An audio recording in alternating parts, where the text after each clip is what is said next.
So today's video, I'm going to be showing you guys how to make beats fast. Why would you want to make beats fast? There's a few different scenarios you could be in where this is really helpful. One, which I think is going to apply to most of you guys. Let's say a placement opportunity comes up, or you're just short on time in general and you have to get something done quickly. Obviously, you're not going to be able to spend 2 hours in every single beat. Another scenario, which is what I'm personally dealing with soon, is I'm going to be in the studio. And let's say you're in the studio with an artist and they're going to be writing to the beat as you make it. And they're going to want you to hurry up. So you got to get your part done as fast as possible. And then the last thing, which you'll get in a call with an artist and you're gonna have to make a beat from scratch. So we're in FL Studio here, and the first tip is to have your basic setup already ready. A lot of people just have like their own custom FLP. I just have the stock FLP here. That's just because I make so many different types of beats that having like my own custom FLP wouldn't make sense. But a lot of people just start with like their master preset on. They'll have like a couple basic drums selected. But no, I just like the basic FLP. But what I do in my upcoming Memphis kit, I have a lot of these different MIDIs and mixing presets. So I always just throw on the basic master, which is just a soft clipper. But depending on what the beat is, I'll switch things up with it. But that's just a basic that I always start with. This kit's going to have way more MIDIs once I'm done. I'm still in the process of making it. But in today's video, I'm making a dancehall beat because that's what I'm going to be making in the session. So I've actually been putting together just my own like little dancehall MIDI pack.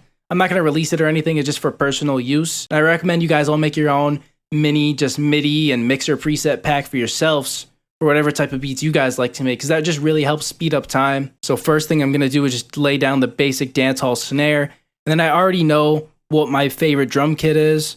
So what I can do is just go here. Something else you can do, if you have like a certain drum kit that you use a lot, what you could do is put an exclamation point in the title of the file, because that will move it up to the top of the list. And it makes it easy so you don't have to just scroll through all these kits trying to find the perfect sound. So already knowing your presets and your sounds is really going to help. I'm going to use Analog Lab. I already have my favorite presets liked, so we could just go here. In my MIDI kit, I also have a lot of just like basic chord variations.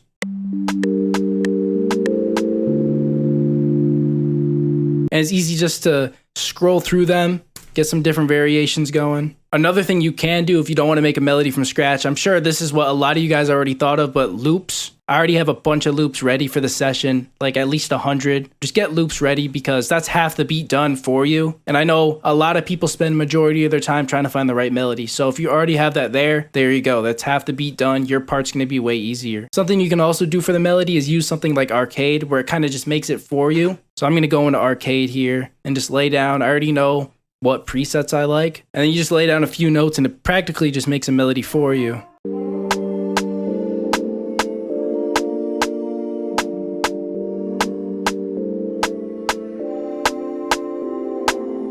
Now I'm just going to pick out the rest of my sounds. I already know what kits I like and what sounds sound pretty good, so I'm just going to pick out. And now I picked up this tip from a Cody video, but watch while I make the rest of this beat. I'm not going to do this shit a bunch of times, which I know a lot of you guys do, is just like when you're trying to hear a part, you'll just repeat it a billion times, and artists are going to be writing to your beat if you're making it with them. Now, if you're just making beats at home, then obviously you can still do this, but if you're making a beat in the studio, just let it play. You're going to have to get used to it. Don't repeat the same part just a billion times, because that shit really annoys them, and they're going to be writing to it, so you just want to let it play.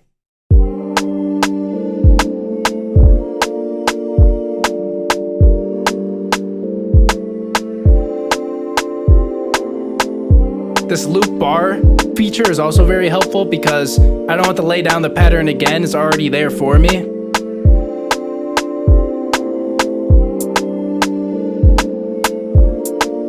You notice as I laid down the kicks and hats there, I didn't have to replay it a bunch of times. It's because I already know, and this kind of comes with experience, but know kind of where stuff is going to already sound good as you're making it. I know that kind of ruins the creativity because you're just laying down basic patterns, but you can still try to envision something in your head, maybe even if it's a new idea, something you haven't done, but just know what's going to sound good. And about what I said with the creativity, let's say this is the final beat. Obviously, this is not a final beat whatsoever, but let's just say it is for the tutorial's sake. I'll finish it after, but let's just say, you have your beat, you're going to structure it out. It's a fucking shit arrangement, but you get it. What I like to do, and I only do this with artists I'm close with, if it's a new artist you're with, it's not going to work that well, but once the artist is already recorded on it, I'll have them send me their vocals back, or they don't even have to send the vocals, but I like to do it around the vocals. So I'll just add the vocals to here, and I'll add stuff in the beat or edit stuff in the beat around their vocals. Makes the beat a lot more unique and fits them way better. But that's just something I could do to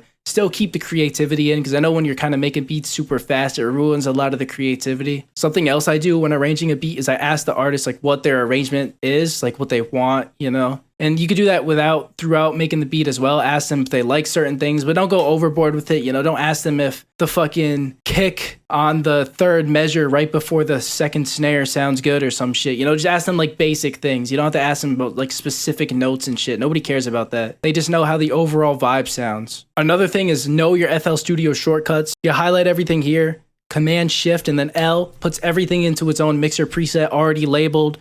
Then what I'm going to do here for the arcade is just throw my sample preset on it. Just going to put a simple EQ on here. In terms of mixing, especially if you're in a studio, just level your shit. You don't got to add crazy mixes because the engineer will probably do it regardless. And then from here, I'm just going to finish out the beat.